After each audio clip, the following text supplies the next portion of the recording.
ये easy chapter है भाई, तो इनके तो न्यूमेरिकल कम से कम साथ साथ कर लो।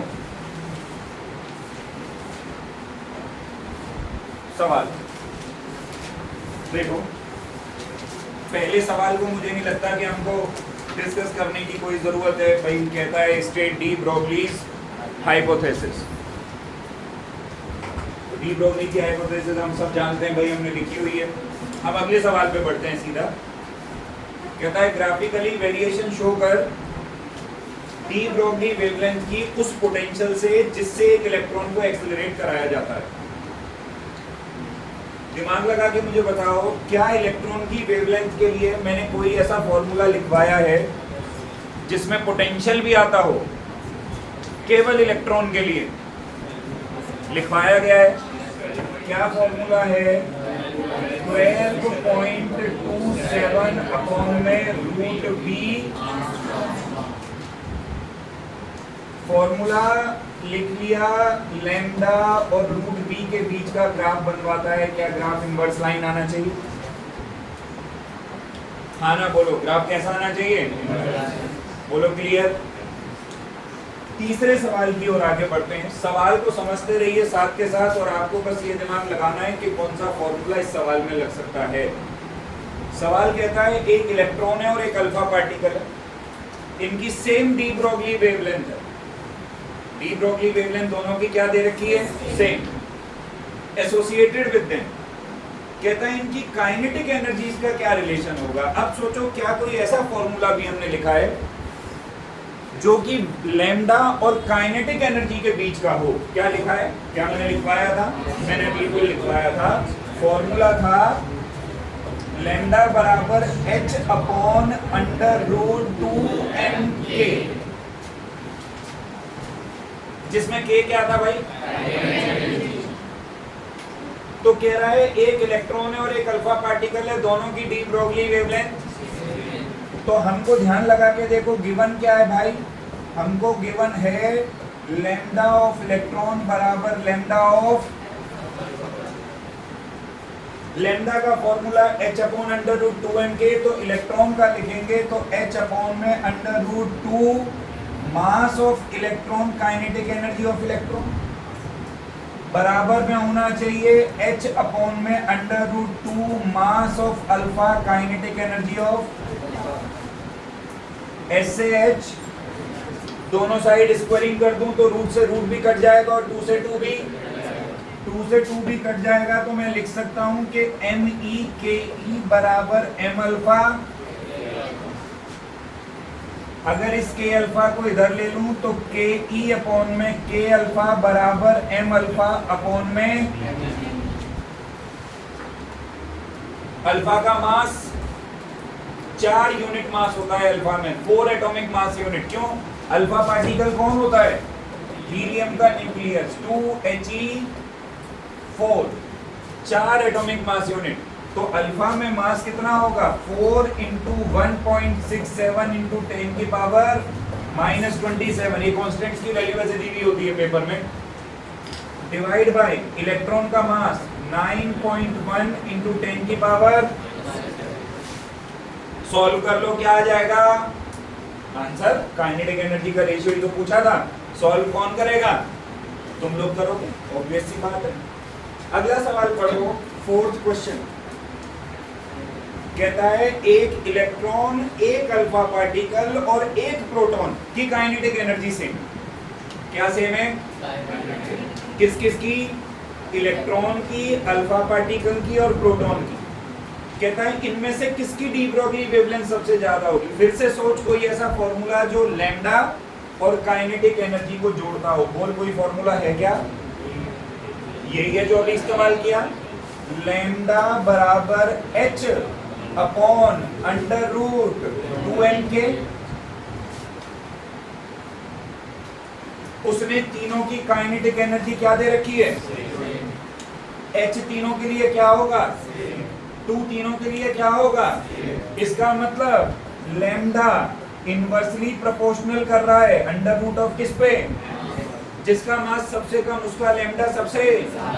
दिमाग लगा के मुझे बता, इलेक्ट्रॉन, अल्फा पार्टिकल और प्रोटॉन में सबसे हल्का कौन?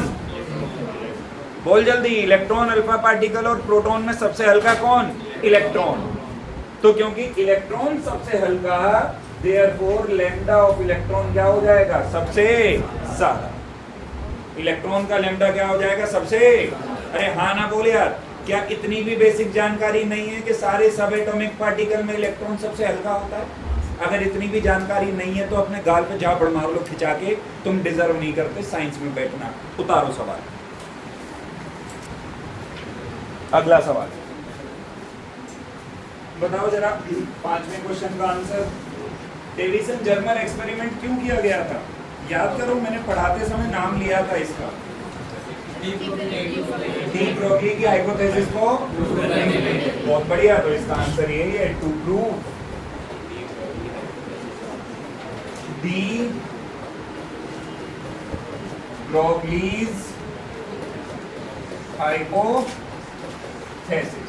ठीक है, अच्छा सुन लो, 1 मिनट सुन तो लो, उतारने से पहले हमारी बात तो सुन लो। वो एक्सपेरिमेंट का नाम बताओ जो पार्टिकल की वेव नेचर को एस्टेब्लिश करता है, जो ये बताता है कि पार्टिकल वेव भी है और पार्टिकल भी है। वो कौन सा एक्सपेरिमेंट है? अरे यही है, डेविसन जर्मर एक्सपेरिमेंट। जो डी ब्रोगली को प्रूव कर रहा है वही तो ये बता रहा है कि इलेक्ट्रॉन पार्टिकल भी और इलेक्ट्रॉन वेव भी है, दोनों का आंसर। हालांकि ये सिलेबस में, बट फिर भी लिख लो भाई, रिस्क नहीं लेने का बिल्कुल भी मॉडर्न फिजिक्स में।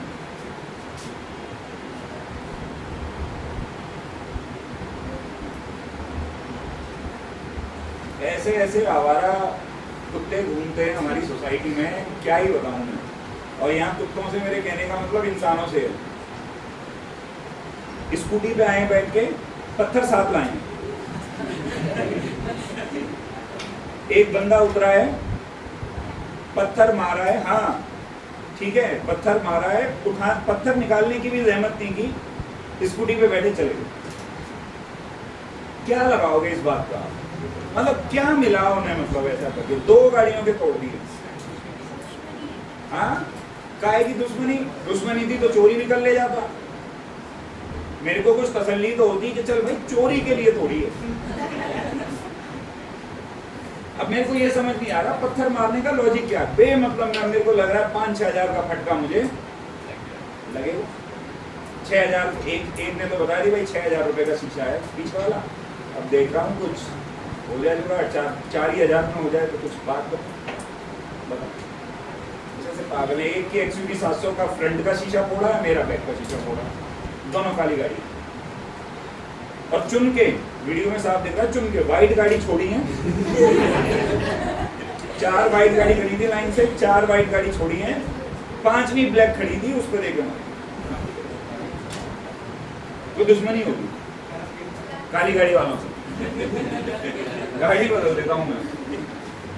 चलो अगला सवाल ध्यान से पढ़ेंगे। कहता है एक अल्फा पार्टिकल और एक प्रोटॉन, दोनों को एक्सेलरेट कराया गया है सेम पोटेंशियल डिफरेंस से। कहता डी ब्रोगली वेवलेंथ का रेशियो बता। सोच दिमाग में कैसे करेगा सवाल को। कोई ऐसा फॉर्मूला जो डी ब्रोगली वेवलेंथ और पोटेंशियल को जोड़ता हो, कोई ऐसा फॉर्मूला जो डी ब्रोगली वेवलेंथ और पोटेंशियल को जोड़ता हो, है क्या? कोई है क्या? मैंने लिखवाया था क्या? मैंने लिखवाया था फॉर्मूला है लैम्डा बराबर h upon under root 2m3v। और इस फॉर्मूले में v क्या है? पोटेंशियल। v क्या है? दूसरी बात हमको ये जानना जरूरी है कि भैया अल्फा पार्टिकल क्या है? 2he4 और प्रोटॉन क्या है भैया? 1h1। अल्फा पार्टिकल क्या है? 2he4, प्रोटॉन क्या है? 1h1। सुनो ध्यान से, लैम्डा हम लिखते हैं अल्फा पार्टिकल का, बोल क्या बनना चाहिए? h अपॉन में under root 2 mass of alpha, charge of alpha into potential. Potential को भी इसलिए ले रहा हूं क्योंकि गिवन है कि सेम है, उसको बी अल्फा लिखने की जरूरत नहीं। Let this be equation number. बिल्कुल इसी तरीके से लैम्डा ऑफ प्रोटॉन क्या होना चाहिए? h अपॉन में under root 2 mass of proton, charge of proton into में let this be equation number 1 को इक्वेशन नंबर 2 से क्या कर दें? इक्वेशन नंबर 1 को अगर इक्वेशन नंबर 2 से डिवाइड कर दिया जाए तो लैम्डा ऑफ अल्फा अपॉन में लैम्डा ऑफ पी बराबर, ध्यान लगा के देखो, h अपॉन में under root 2 m alpha q alpha into v into में under root 2 mass of proton charge of proton into v upon में h ने h को मारा, 2 ने 2 को मारा, v ने, अरे बोलो सही है क्या? तो लैम्डा अल्फा अपॉन में लैम्डा पी बराबर में क्या बचा? Under root of m p q p upon में एम अल्फा। सही है। अब एक बात याद रखना, जब कभी भी हम रेशियो निकाल रहे हो, क्या निकाल रहे हो? मास नंबर को मास की जगह और एटॉमिक नंबर को चार्ज की जगह इस्तेमाल किया जा सकता है, लेकिन सिर्फ तब जब हम क्या निकाल रहे हो? रेशियो। तो अब देख जरा, प्रोटॉन का मास बोल कितना है? 1। प्रोटॉन पे चार्ज बोल कितना है? अल्फा का मास बोल कितना है? अल्फा का चार्ज कितना है बोल? आंसर आ गया 1/2√2 इज द, उतार, बल्ले पड़ा ना, उतार। The equivalent wavelength of a moving electron, एक चलते हुए इलेक्ट्रॉन की जो वेवलेंथ है वो उतनी है जितनी की एक फोटोन की वेवलेंथ हो जिसकी एनर्जी इतनी। यानी कि तुम्हें गिवन क्या है? इलेक्ट्रॉन की वेवलेंथ बराबर है किसकी वेवलेंथ के? ध्यान से समझना।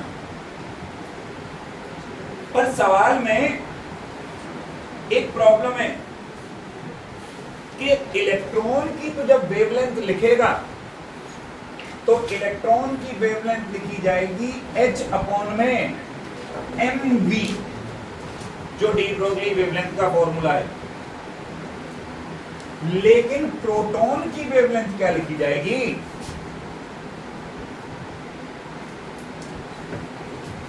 एनर्जी का फॉर्मूला क्या होता है? hc बटे, तो एनर्जी के टर्म्स में प्रोटॉन की वेवलेंथ लिखी जाएगी hc बटे में e।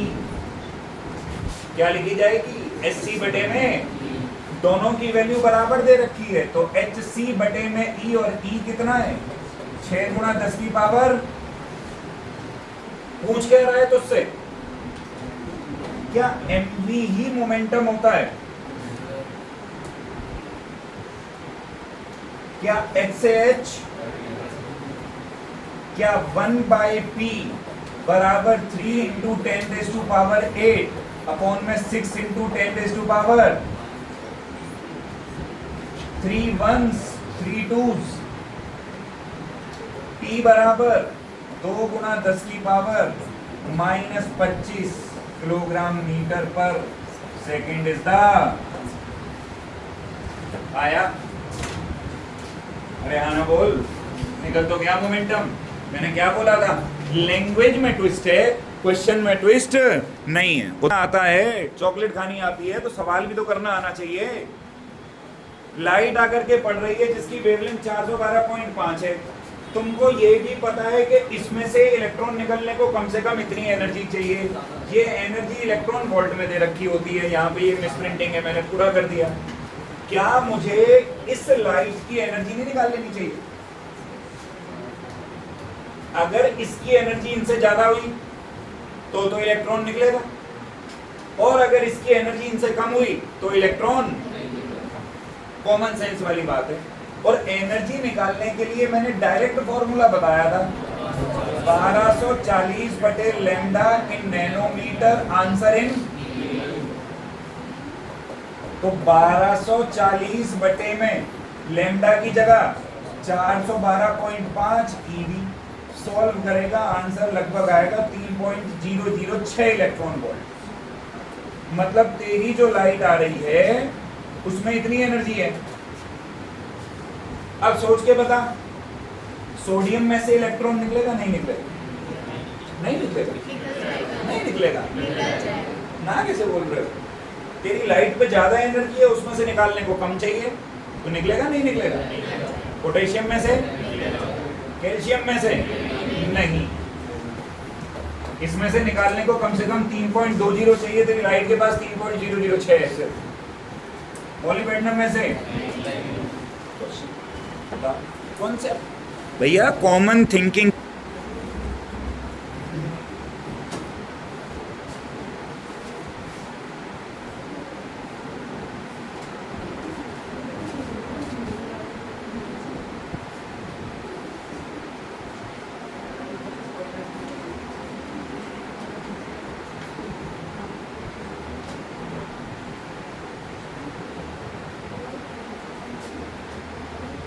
क्या सवाल लिखा गया?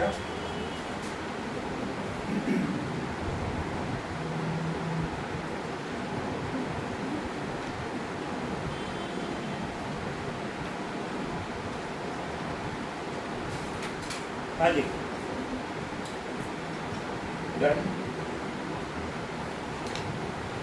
अब सवाल को पढ़ते हैं और समझते हैं सवाल क्या कहता है। कहता है ब्रीफली वो रीजंस बताओ कि क्यों लाइट को अगर मैं वेव मान लूं तो मैं फोटो इलेक्ट्रिक एमिशन को एक्सप्लेन नहीं कर सकता। देखो, इस चैप्टर के शुरुआत में ही मैंने एक बात बताई थी तुम्हें कि लाइट की डुअल नेचर होती है, लाइट पार्टिकल भी है और लाइट वेव भी है। कुछ फेनोमेना में लाइट पार्टिकल नेचर शो करती है और कुछ में, जैसे रिफ्लेक्शन में लाइट पार्टिकल नेचर शो करती है, इंटरफेरेंस में वेव। ठीक वैसे ही फोटो इलेक्ट्रिक एमिशन में लाइट पार्टिकल नेचर शो करती है। कैसा नेचर शो करती है? सवाल यही पूछ रहा है कि अगर मैं लाइट को वेव मानूं तो क्यों नहीं एक्सप्लेन कर पा रहा हूं फोटो इलेक्ट्रिक एमिशन को, क्या कारण है? मैं तुम्हें पहले कारण लिखवाता और वन बाय वन उसकी एक्सप्लेनेशन देता हूं। कारण नंबर 1 लिख जरा, पॉइंट नंबर 1 आसान भाषा में लिखूंगा एकदम। If light is considered a wave, if light is considered a wave, comma, electrons must be emitted, electrons must be emitted from the whole surface, from the whole surface on which light is incident, on which light is incident, but photoelectric emission, photoelectric emission occurs only from the point, only from the point where light strikes, only from the point where light strikes, full stop। समझते हैं बात को? देखो, अगर मैं light को wave मानूं तो वेव की खासियत होती है कि वेव इस मेटल पे आएगी तो पूरे मेटल पे फैलेगी, तो इलेक्ट्रॉन्स को भी पूरे मेटल में से बाहर निकलना चाहिए, पर ऐसा नहीं होता। इलेक्ट्रॉन सिर्फ उस पॉइंट पे से बाहर निकलता है जिस पॉइंट पे लाइट आके स्ट्राइक करती है। तो ये कौन सा नेचर है, वेव या पार्टिकल? बात समझ में आई? अगर लाइट को वेव मानो तो वेव तो फैलती है, इस पे वेव आएगी तो पूरे सरफेस पे फैलनी चाहिए, पूरे सरफेस पे फैलनी चाहिए, तो इलेक्ट्रॉन भी पूरे सरफेस में से बाहर निकलने, लेकिन ऐसा नहीं होता। इलेक्ट्रॉन सिर्फ उस पॉइंट से बाहर निकलता है जिस पॉइंट पे लाइट आकर के स्ट्राइक करती है। इसका मतलब लाइट यहाँ पे कौन सा नेचर शो कर रही है? Particle nature. पढ़ के देख, यही लिखा है, हिंदी को इंग्लिश में ट्रांसलेट किया है, कोई किताबी लैंग्वेज नहीं है, पढ़ के देख।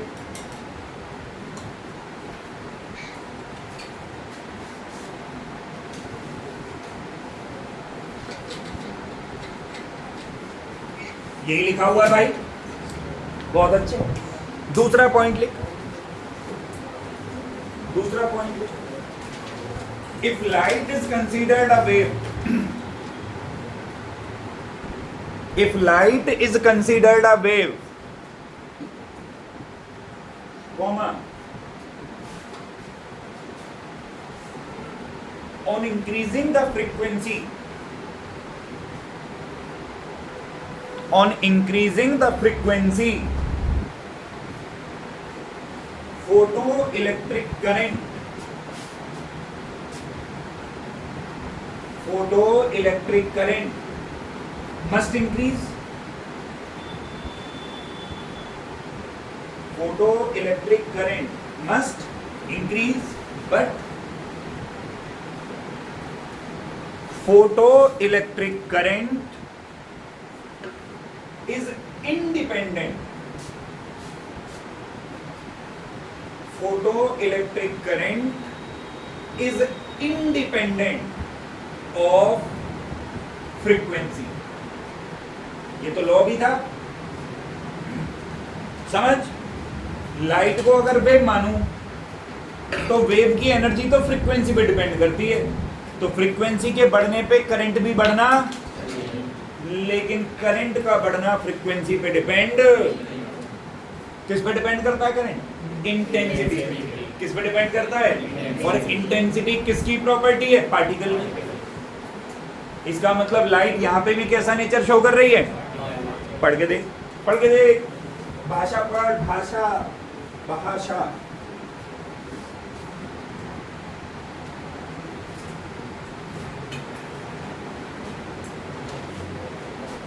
नहीं आया? इसी चीज को किताब में पढ़ोगे ना, जैसे किताबी लैंग्वेज में पढ़ोगे ना, तो तुम्हें खोपड़ियां घुमा देगी। यही बात लिखी है किताबों के अंदर भी ना, घुमा फिरा के मैंने उसी भाषा को आसान एकदम शब्दों में जो है ना बता दिया। बात पल्ले पड़ गई भाई, पक्का। आगे बढ़ा जाए, आओ आगे बढ़ेंगे। हाँ, बहुत वेरी इंपॉर्टेंट लिखो, very very important.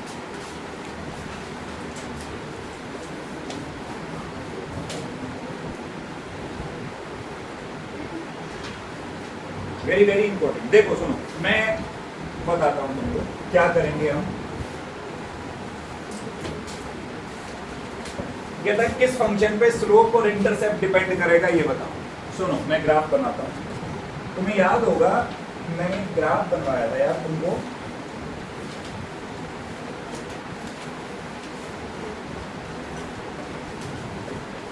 Stopping potential और फ्रीक्वेंसी के बीच का। याद आया कुछ? कुछ याद आए?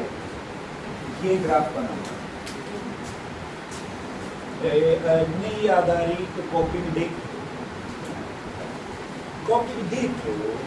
स्टॉपिंग पोटेंशियल और फ्रीक्वेंसी के बीच का ये ग्राफ, हाँ देख लो कॉपी में। ये रहा, ये रहा, ये रहा, ये रहा, यही ग्राफ था। मैंने तुम्हें बताया भी था कि इस ग्राफ का स्लोप हमें क्या बताता है? h बाय, बट मैंने इसकी डेरिवेशन नहीं कराई। मैंने कहा था मैं बाद में कराऊंगा इसकी डेरिवेशन। अब क्वेश्चन आ गया, वो पूछ ही रहा है कि किन किन फंक्शन पे स्लोप और इंटरसेप्ट डिपेंड करता है, आओ पता लगाते हैं। ये तो हमें पता है कि स्लोप h बाय e आएगा, बट आया कैसे ये पता लगाते हैं। अब सुनो, ये पता लगाने के दो तरीके, एक छोटा तरीका, एक बड़ा तरीका। कौन से तरीके से बताओ? बड़ा तरीका। छोटे तरीके से नहीं बताओ, आओ बड़े तरीके से पता लगा लें। आओ उसमें ज्यादा लॉजिक है, आनंद है, बहुत बढ़िया। आओ पता लगाते। तो देखो किसी भी चीज का स्लोप कैसे निकाला जाता है? स्लोप निकाला जाता है टेन थीटा से। कौन से थीटा से? बहुत बढ़िया, शाबाश, मजा आ गया। टेन थीटा के लिए भाई कहीं पे भी 2 पॉइंट कंसीडर कर लो और इन दोनों पॉइंट से एक ट्रायंगल पूरा कर दो। ये एंगल हुआ थीटा, इसको ले लो ए, इसको ले लो बी और इसको क्या ले लो? तो स्लोप क्योंकि टेन थीटा है और टेन थीटा होता है जी परपेंडिकुलर अपॉन बेस, तो परपेंडिकुलर है जी ए बी, बेस है जी बी सी। यही तो है जी A B upon B C. अच्छा जी ए बी को लिख सकते हैं डेल्टा बी नॉट जी। क्यों? मैंने ए बी निकालना है तो मेरे को इतने में से इतनी वैल्यू माइनस करनी पड़ेगी। जब भी माइनस साइन आ जाए तो उसको डेल्टा हम लिख सकते हैं। ऐसे ही बीसी को हम क्या लिख सकते हैं? डेल्टा न्यू, क्योंकि बीसी निकालने के लिए इतनी वैल्यू में से इतनी वैल्यू को क्या करना पड़ेगा? माइनस। तो हम उसको लिख सकते हैं डेल्टा न्यू। यानी कि ए बी को लिखा जा सकता है डेल्टा बी नॉट और बीसी को लिखा जा सकता है डेल्टा म्यू। ये हमारा क्या निकल गया जी? स्लोप। ठीक है जी। Using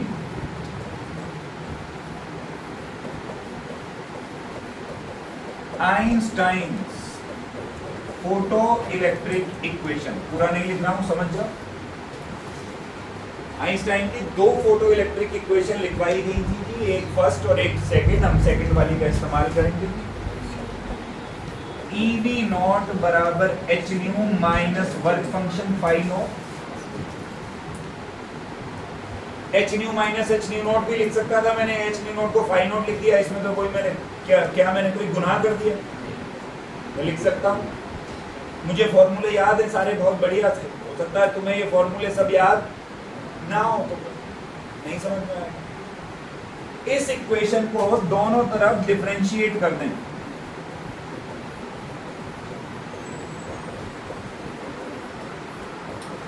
differentiating both sides. और डिफरेंशिएशन करने के लिए प्रोडक्ट रूल का इस्तेमाल करना पड़ेगा। कौन से रूल का? पहले चलो यहां लिखते हैं, बढ़िया बढ़िया। पहले ई को डिफरेंशिएट नहीं कर रहा, वी नॉट को डिफरेंशिएट कर रहा हूं d v naught by, plus v naught को नहीं कर रहा, ई को डिफरेंशिएट कर रहा हूं d e by d t, बराबर एच को नहीं कर रहा, फ्रीक्वेंसी को कर रहा हूं d nu by, plus frequency को नहीं कर रहा, एच को कर रहा हूं d h by d t minus का 0। क्यों 0? वर्क फंक्शन तो कांस्टेंट होता है ना, और कांस्टेंट का डिफरेंशिएशन क्या आएगा? 0। ये बचेगा भाई साहब e d v not by d t जमा में 0। क्यों जमा में 0? क्योंकि ई चार्ज ऑन इलेक्ट्रॉन है, वो भी कांस्टेंट है, और कांस्टेंट का डिफरेंशियल क्या आएगा? 0 बराबर में H D nu by d t जमा में 0। क्योंकि यहाँ एच क्या है? कांस्टेंट, और कांस्टेंट का डिफरेंशिएशन फिर से क्या बचा?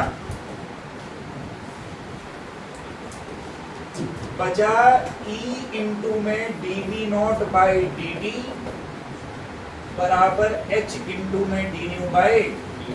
अगर टाइम लिमिट बहुत स्मॉल हो तो इस d v not by d t को क्या लिख सकते हो?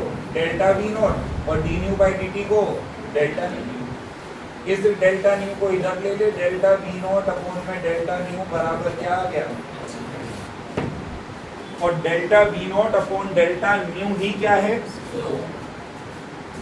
इसीलिए स्लोप क्या निकला? h by. स्लोप क्या निकला?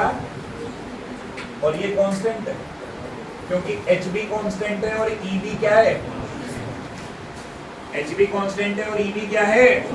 आना बोलो। अब वो पूछ ले कि भाई कितनी भी लाइन यहाँ पे बना ले, इनका स्लोप सेम क्यों आता है, तो यहाँ ध्यान लगा के देख, यहाँ पे एक ये मेटल 2 है, एक ये मेटल 1 है, लेकिन देख एंगल दोनों के लिए क्या आ रहा है,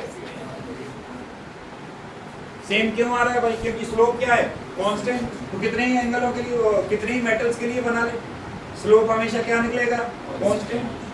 अब बात आ जाती है कि ये इंटरसेप्ट क्या बता रहा है, ये कांस्टेंट को थोड़ा सा शॉर्ट कट में लिखते हैं, कांस्टेंट समझ जाओगे ना। ये इंटरसेप्ट क्या है, एक काम कर, इसको ले ले P, इसको ले ले Q और इसको क्या ले ले R। सेकंड पार्ट के आंसर पे आता हूं, ध्यान से देख। ये अगर एंगल थीटा है तो ये भी क्या होगा, कोरेस्पॉन्डिंग एंगल, और ये अगर थीटा है तो ये भी क्या होगा, वर्टिकली। इन ट्राइंगल PQR, कौन सा ट्राइंगल, अगर ट्राइंगल PQR में टेन थीटा निकालूं तो टेन थीटा क्या होना चाहिए, परपेंडिकुलर अपॉन, बोल परपेंडिकुलर, बोलो PQ माइनस का P minus YS divide by base, बोल QR। टेन थीटा स्लोप है, स्लोप किसके बराबर निकला, माइनस का PQ डिवाइड बाय, चल QR की वैल्यू बोल, जल्दी बोल, जल्दी बोल, E नॉट V नॉट क्या बग रहे हो, न्यू नॉट, क्योंकि ये लाइन जहां काटती है वो थ्रेशोल्ड फ्रीक्वेंसी होती है, लिखवा रखा है आपको भाई साहब। तो ये वैल्यू क्या हुई, threshold frequency divide by nu not. तो PQ बराबर क्या आया, minus H nu not by, और H न्यू नॉट क्या होता है, वर्क फंक्शन, तो क्या आया, माइनस फाई नॉट बाय, याद कर मैंने यही तो लिखवाया था कि ये किसके बराबर आता है, माइनस फाई नॉट बाय। बात पल्ले पड़ी, उतार डाल फटाक से। इसी सवाल को करने का एक छोटा मेथड भी है,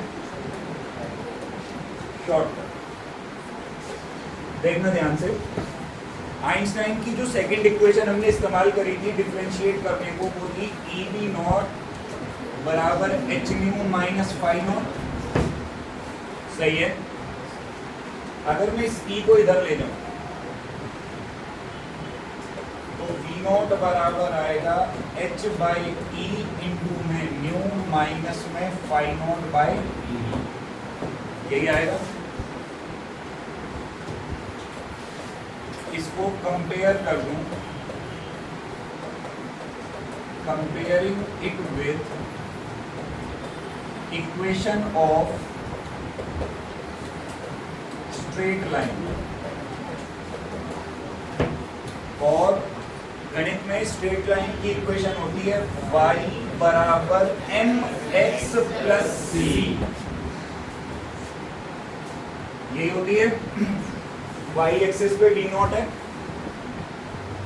m क्या होता है, स्लोप, स्लोप की जगह क्या आ रहा है, x एक्सिस पे क्या है, फ्रीक्वेंसी, c क्या होता है, इंटरसेप्ट, इंटरसेप्ट कितना आ रहा है, कंपेयर करते ही m बराबर क्या आ गया, c बराबर क्या आ गया, आंसर खत्म हो तो गया। बड़ा मुश्किल सवाल है ना, कह रहा है ये फ्रीक्वेंसी और काइनेटिक एनर्जी का ग्राफ दे रखा है। काइनेटिक एनर्जी और स्टॉपिंग पोटेंशियल एक ही बात है। तो कहता है कि थ्रेशोल्ड फ्रीक्वेंसी बता, जहां पे ग्राफ स्ट्राइक कर जाए वो क्या है, तो ये स्ट्राइक यहाँ पे 10 पे कर रहा है, तो थ्रेशोल्ड फ्रीक्वेंसी कितनी होगी, 10 गुणा देख यहाँ पे क्या दे रखा है, तो आंसर क्या आ गया, 10 की पावर, करेक्ट है। फिर वर्क फंक्शन भी पूछ रहा है, क्या हो जाएगा, खत्म, उतार ले। एकदम से खांसी हो गई यार, सुन ले सुन ले।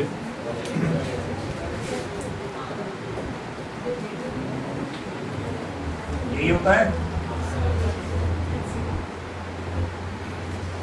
ग्रीन पे एमिशन, येलो पे। अच्छा एक बात बता, रेड का लैम्डा मैक्सिमम होता है तो फ्रीक्वेंसी, तो वॉयलेट की फ्रीक्वेंसी, मतलब जब मैं नीचे से ऊपर जा रहा हूं तो फ्रीक्वेंसी घट रही है। ग्रीन पे एमिशन हो रहा है, इसका मतलब ग्रीन की फ्रीक्वेंसी थ्रेशोल्ड फ्रीक्वेंसी है। इससे कम पे, इससे ज्यादा पे ऊपर जाएगा तो फ्रीक्वेंसी घट रही है बढ़ रही है? तो रेड पे, वॉयलेट पे। रीजन दे दिया, अरे हाँ ना बोल, रीजन भी तो दे दिया तुझे, उतार।